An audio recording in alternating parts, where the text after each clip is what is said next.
নির্বাচনের জন্য জোরালো প্রস্তুতি নিচ্ছে। লন্ডনের প্রধান উপদেষ্টা ডক্টর মোহাম্মদ ইউনূসের সঙ্গে ভারপ্রাপ্ত চেয়ারম্যান তারেক রহমানের বৈঠকে নির্বাচনের সন্তোষজনক সময় নির্ধারণের পর ভোটের প্রস্তুতি শুরু করেছে বিএনপি। ২০২৬ সালের ফেব্রুয়ারির প্রথমার্ধে নির্বাচন হতে পারে, এ লক্ষ্যকে সামনে রেখেই এগুচ্ছে দলটি। প্রার্থী বাছাই দলটির জন্য এখন বড় চ্যালেঞ্জ। প্রার্থী বাছাইয়ে দলটি সর্বোচ্চ গুরুত্ব দিচ্ছে এবং এর জন্য ইতোমধ্যে একাধিক জরিপ সম্পন্ন করেছে। শেখ হাসিনা যেভাবে এখনও মাননীয় প্রধানমন্ত্রী, ইশরাক হোসেনও তেমনিভাবে মাননীয় মেয়র। আপনারা জানেন যে ৫ই আগস্টের পতনের পরে শেখ হাসিনাকে কেউ কেউ বিনা আইনে আইন কানুনকে তোয়াক্কা না করে বাংলাদেশ থেকে পালিয়ে যাওয়ার পরেও এই পলাতক নেত্রীকেই মাননীয় প্রধানমন্ত্রী বলে সম্বোধন করছেন। শুধু কেউ কেউ করছেন না, স্বয়ং শেখ হাসিনাই কোনো দেশের কাছে চিঠি লিখলে, কারো শোক দিবস জানাতে গেলে কিংবা কোনো বিবৃতি দিতে গেলে সেখানে উল্লেখ করেন এখনও তিনি বাংলাদেশের মাননীয় প্রধানমন্ত্রী। এমনকি তিনি লাইভে আসেন তার পেজে, তার বিভিন্ন পোস্টে, সেখানে তার গবেটগুলো উল্লেখ করে তাকে মাননীয় প্রধানমন্ত্রী হিসাবে। অথচ বাংলাদেশের প্রধানমন্ত্রী একই সময়ে কতজন থাকে জাতির কাছে প্রশ্ন রেখে গেলাম। শেখ হাসিনা বাংলাদেশ থেকে পালিয়ে যাওয়ার পরে এখনও কিভাবে প্রধানমন্ত্রী থাকে এবং তিনি এখন পর্যন্ত যদি প্রধানমন্ত্রীই থাকেন তাহলে মাননীয় প্রধানমন্ত্রী কেন বাংলাদেশে নেই, সে প্রশ্ন আপনাদের কাছে রেখে গেলাম। তেমনি একটি কাণ্ড ঘটিয়েছেন জনাব ইশরাক সাহেব, যিনি তার নিজেকে মেয়র হিসাবে ঘোষণা করে মাননীয় মেয়র লেখে ব্যানার ছাপিয়ে তারপরে নগর ভবনে তিনি সভা পর্যন্ত করেছেন। তার বিভিন্ন লোকদেরকে নিয়ে সেখানে বসিয়ে বিভিন্ন দিক নির্দেশনা পর্যন্ত দিয়েছেন, যেটা অত্যন্ত দৃষ্টিকটু, আমাদের কাছে চরমভাবে ধৃষ্টতা এবং আমার কাছে মনে হয়েছে বাংলাদেশের রাজনীতিতে একটি কলঙ্কজনক অধ্যায় তিনি রচিত করেছেন। আমি এই মেয়র ইশরাক সাহেবের পক্ষে ভিডিও করে বক্তব্য দিয়ে, এমনকি তার যখন যমুনার সামনে তিনি আন্দোলন করেছেন সেটাকেও কিঞ্চিত সমর্থন জানিয়ে আমি তার মেয়রটাকে পক্ষেই রায় দিয়েছিলাম। কেন দিয়েছিলাম? আমার কাছে মনে হয়েছে চট্টগ্রামের সিটি কর্পোরেশনের মেয়র ডাক্তার শাহাদাত সাহেবকে যেই আইনের ভিত্তিতে দেওয়া হয়েছে, এই একই আইনে ঢাকা সিটি কর্পোরেশনের মেয়র সাদেক হোসেন সাহেবের সন্তান ইশরাক সাহেবকেও দেওয়া উচিত। এবং পাশাপাশি শুধু তাদেরকেই না, চরমনায়ের পীর সাহেবের ভাই এবং ইসলামী আন্দোলন বাংলাদেশের সিনিয়র নায়েবে আমির, বরিশাল সিটি কর্পোরেশনের মেয়র প্রার্থী জনাব মুফতি ফয়জুল করিম সাহেবকেও মেয়র হিসেবে দেওয়া উচিত ছিল। কেন বলেছিলাম সেই সময় দেওয়া উচিত ছিল? এর অন্যতম কারণ হচ্ছে সরকার একটি জায়গায় দিয়ে দিয়েছে এবং সেই একটি জায়গায় দেওয়ার কারণে বাকি দুটি জায়গায়ও তাদের প্রাপ্যতা রয়েছে।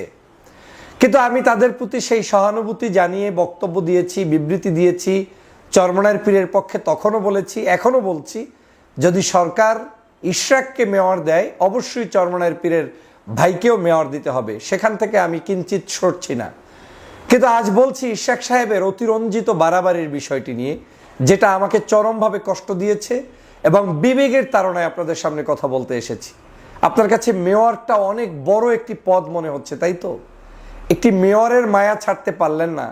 রাষ্ট্রের আইন কানুন তোয়াক্কা না করে আপনি নিজে নিজে মাননীয় মেয়র বলে নগর ভবনে আপনি সমাবেশ করলেন, সভা করলেন, সভা ডাকলেন এবং সেটা আবার আপনার শুভানুধ্যায়ীরা প্রচার করছেন। এটা চরম ধৃষ্টতা। এই সরকার আমাদেরই সরকার। এই সরকার আজকে না থাকলে, আজকে আপনি ঢাকা শহর তো দূরের কথা, কোথায় থাকতেন, আমি কোথায় থাকতাম, সেটা আজকে আমাদেরকে প্রশ্ন করা উচিত। ৫ই আগস্টের কারণে আজকে সবাই স্বাধীনভাবে মত প্রকাশ করতে পারছি, মেয়র বনে যেতে পারছি, এমপি হওয়ার স্বপ্ন দেখছি, মন্ত্রী হওয়ার স্বপ্ন দেখছি, রাজনীতি করার স্বপ্ন দেখছি। এ কিছুই হতো না যদি ৫ই আগস্টের সেই জুলাই বিপ্লবের যোদ্ধারা শহীদ হয়ে দেশকে আজকের এই জায়গায় নিয়ে আসতে না পারতেন। আপনি নিজেই নিজের পোস্টের নিচে যান, ইশরাক সাহেব, দেখে নিন আপনাকে মানুষ কি পরিমাণ এখন ভালোবাসা দিচ্ছে আর কি পরিমাণ ঘৃণা করছে আপনার এই আচরণের জন্য। নিশ্চয়ই আপনি একজন যুবনেতা, আপনি বাংলাদেশের মানুষের ভালোবাসার প্রাপ্ত একজন পজিটিভ ভালো মানসিকতার নেতা এবং সে কারণে আপনার প্রতি আমার রয়েছে ভিন্ন ধরনের একটি আবেগ, অনুভূতি এবং ভালোবাসা। এবং সেই ভালোবাসার কারণেই আমি মনে করেছি আপনার মেয়রটা প্রাপ্তি, কিন্তু যে আচরণটা করছেন এটা কোনোভাবেই কাম্য নয়। আপনার এই আচরণ শিখিয়ে দেয় বাংলাদেশের জনগণকে যে আপনি এইভাবে যদি আচরণ করেন তাহলে বাংলাদেশের প্রত্যেকটি জায়গায় জনগণ যার যার মতো এমপি ঘোষণা করে দিয়ে দিবে, মেয়র ঘোষণা করে দিয়ে দিবে, চেয়ারম্যান ঘোষণা করে দিয়ে দিবে। আর এটা কি সরকারকে মেনে তারপরে আবার সেটা কি মেনে তারপরে পথ চলতে হবে? এটা তো কোনো সভ্যতা হতে পারে না। চরম অসভ্যতার মধ্যে যদি কোনো কাজ থাকে তার মধ্যে এটা একটা। আপনি গতানুগতিক আন্দোলন করতে চাইলে আমার কোনো আপত্তি নেই, আপনি আপনার দাবি দেওয়া সরকারের কর্ণগোহরে পৌঁছাতে চাইলে আমার কোনো আপত্তি নেই, কিন্তু সে দাবিটা হতে হবে ভিন্ন উপায়ে। আপনি এখন পর্যন্ত শপথের মাধ্যমে মেয়র হননি, এবং শপথ ছাড়া যদি কেউ এরকম বসে যায় তাহলে বাংলাদেশে 2018 সালে নির্বাচন অনৈতিক হয়েছে, 14তে অনৈতিক হয়েছে, আপনার 8 সাল থেকে শুরু করে 13, 14, 18, এই 24 যাই হয়েছে নির্বাচন সবই তো অনৈতিক হয়েছে। সবাই মিলে আমরা যার যার আসনে যারা ইলেকশন করেছি আমরা এমপি হয়ে বসে গেলেই তো হয়ে যায়। কাউকে না কাউকে আমাদের শ্রদ্ধা করতে হবে, কাউকে না কারো কাছে আমাদেরকে কি বলে শরণাপন্ন হতে হবে। আজকের মেয়র হিসেবে এই সরকারের যে কাজটি ভুল হয়েছে সেটা হয়েছে গেজেট প্রকাশের পরই কাউকেই মেয়র হিসেবে নিযুক্ত না করা উচিত ছিল, তাহলে এই সরকারের এই ধরনের প্রশ্নবিদ্ধ আলোচনাও হয়তো আসতো না। সরকারের উচিত ছিল এক গেজেটে সবাইকে যেভাবে নিষিদ্ধ করেছে আরেকটি আইনের মাধ্যমে, নির্বাচন কমিশনের মাধ্যমে এই নির্বাচন প্রক্রিয়াকে ত্বরান্বিত করে সমস্ত জায়গায় মেয়র ইলেকশনগুলো করে দেয়া, তাহলে আর আজকের এই ভেজালটা থাকতো না। হয়তো সরকার প্রথমটা করেছে আবেগে, অথবা তারা হয়তো বুঝতে পারে নাই এতটা জটিলতা হবে সেটা ভাবতেও পারে নাই। পরবর্তীগুলো হয়তো সরকার সিদ্ধান্ত নিয়ে এভাবেই হয়তো চিন্তা করছেন যে না আর কাউকে দিব না, তাতে যতই সমালোচনা হোক। কিন্তু আজকের এই সরকারকে আমাদের সহযোগিতাই করা উচিত ছিল। একটি মেয়রই আমাদের চূড়ান্ত লক্ষ্য নয়। আজ আপনি মেয়র হতে পারলেন, কিন্তু এই অবৈধ পথের আজকের যে আওয়ামী লীগ বিভিন্ন সময় ক্ষমতা দখল করেছে সেই আওয়ামী লীগের পথই যদি আপনাকে পথ চলতে হয় তাহলে সেটা জাতির জন্য, দেশের জন্য, মানবতার জন্য, আমাদের গণতন্ত্রের জন্য কখনোই শুভকর নয়। কিন্তু আপনি সেই পথটা এখন তৈরি করেছেন এবং আপনি আপনার ইমেজটাকে সেখানে ডাউন করেছেন। আপনি নিশ্চিত থাকেন আপনার এই কার্যক্রমকে বাংলাদেশের শতকরা 99% মানুষ অপছন্দ করে। শুধু 1% যারা গরুর ইজারাদার নিতে চায়, বাজারের ইজারাদার নিতে চায়, টেন্ডারবাজি করতে চায়, অসৎ উপায়ে ইনকাম করতে চায়, তারাই ইশাক সাহেব আপনার পাশে এখন তাল দিচ্ছে। আপনি খুঁজুন ওদের আইডিগুলো, ওদের আইডিতে দেখবেন না 5ই আগস্টের পূর্বে কোনো মজলুমের আর্তনাদ দেখবেন না, ওদের কোনো আন্দোলন সংগ্রামের ইতিহাস দেখবেন না। এরা তাল দিয়ে আপনাকে বোকা বানিয়ে এখন আপনাকেই ধ্বংসের দ্বার প্রান্তে নিয়ে যাচ্ছে। আমার কাছে সেটাই মনে হচ্ছে। ভাবছেন কেউ তো কিছু বলছে না, না কেউ কিছু বলবে না। এই কেউ কিছু বলবে না, এই না বলার মধ্য দিয়েই যে প্রতিবাদ আসছে, এটাই আপনার পতন, এটাই আপনার জন্য অসৌজন্যতা, এটাই আপনার জন্য সবচাইতে খারাপ একটি দৃষ্টান্ত স্থাপিত হলো। আপনাকে ঘাড় ধরে নামিয়ে দেওয়ার প্রয়োজন নেই, বরং আপনাকে এখন সারা বাংলাদেশের মানুষ মনে করছে যে আপনি চরমভাবে এই পদের জন্য এত পরিমাণ আগ্রহ নিয়ে বসে আছেন যে আপনাকে পদ দিতেই হবে। এটার পক্ষে আমি নই। আমি অবশ্যই আপনার নৈতিক বিচারের পক্ষে। আমি আপনার মেয়র হিসেবে যেন আপনার এই রায় অনুযায়ী সরকার সুন্দর ব্যবস্থা করে দেয় সে পক্ষে, কিন্তু আপনি শপথ নেয়ার আগে মেয়র লিখে বসে বসে নিজে সমাবেশ করবেন সেটার পক্ষে আমি যেমন নই, দেশের কোনো মানুষই নয়। জনগণ এখন আর এই আন্দোলন প্রতিদিন পছন্দ করে না।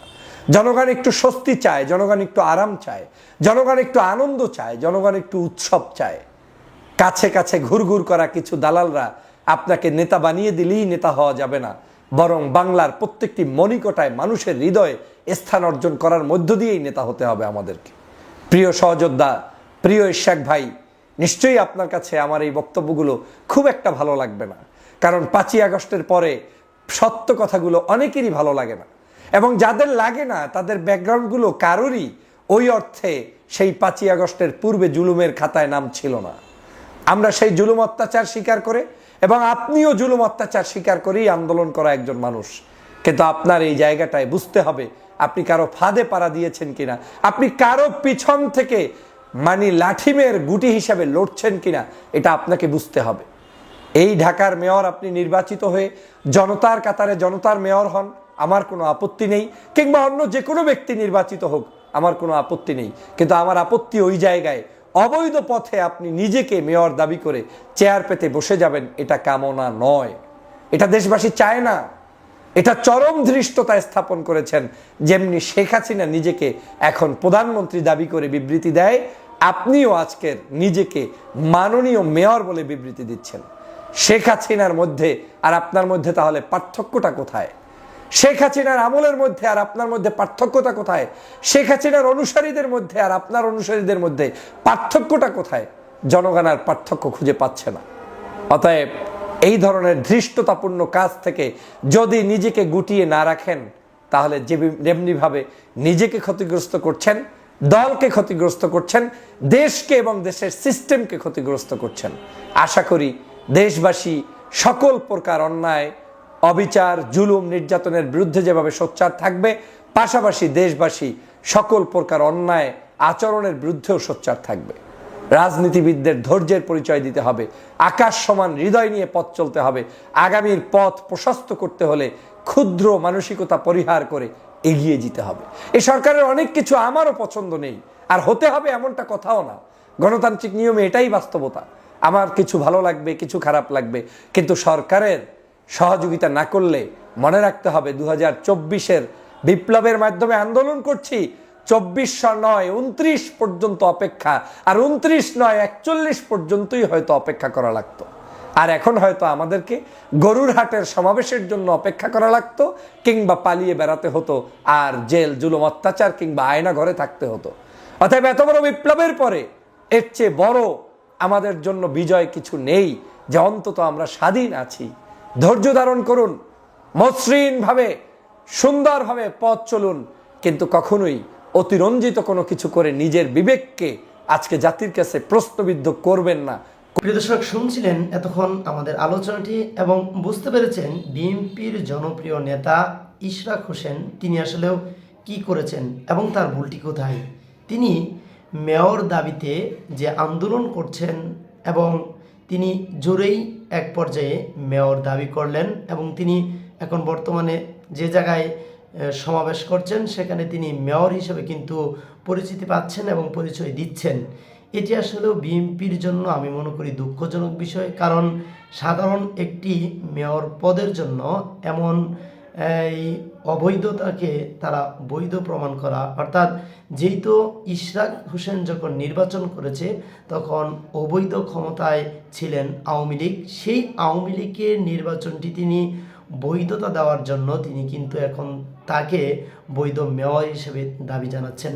কারণ যেহেতু শেখ হাসিনার সব কিছুই অবৈধ ছিল, বিচার থেকে নিয়ে নির্বাচনী ব্যবস্থা, তাহলে তার ইশরাক হোসেনের যে নির্বাচনটি হয়েছিল ঢাকাতে সেটি কি করে বৈধতা পায়, সেটি হলো একটি প্রশ্ন ইশরাক হোসেনকে। একটি গুরুত্বপূর্ণ কথা আমি বলে রাখতে চাই, বিএনপি যেহেতু পরবর্তীতে তাদের ধারণা বা জনগণও তাদেরকে সাপোর্ট করে যাচ্ছেন, তাদেরকে ভালোবাসা দেখাচ্ছেন, যে পরবর্তীতে বাংলাদেশের সব মানুষই কিন্তু জানে পরবর্তীতে যারা এখন ক্ষমতায় আসবে ডক্টর ইউনূসের পর সেই দলটি কিন্তু বিএনপি, অর্থাৎ বিএনপি পরবর্তীতে দেশটি যেহেতু পরিচালনা করার সুযোগ পাচ্ছেন, আর সেই জায়গায় একটি মেয়র পদের জন্য এত বড় একটি তিনি ভুল করছেন, এটি আমি মনে করি বিএনপির বড় ধরনের একটি ভুল। এই ভুলটি আসলে বিএনপির করা কতটুকু তাদের জন্য বৈধতা পাচ্ছে বা জনপ্রিয়তা পাচ্ছে এটি আসলে বিএনপি এখন বুঝবে না, তবে সময় কিন্তু এটি বলে দিবে যে কত বড় ভুল ছিল বিএনপির নেতা ইশরাককে এই ভুলের জন্য পরবর্তীতে পস্তাতে হবে, এটি নিঃসন্দেহে।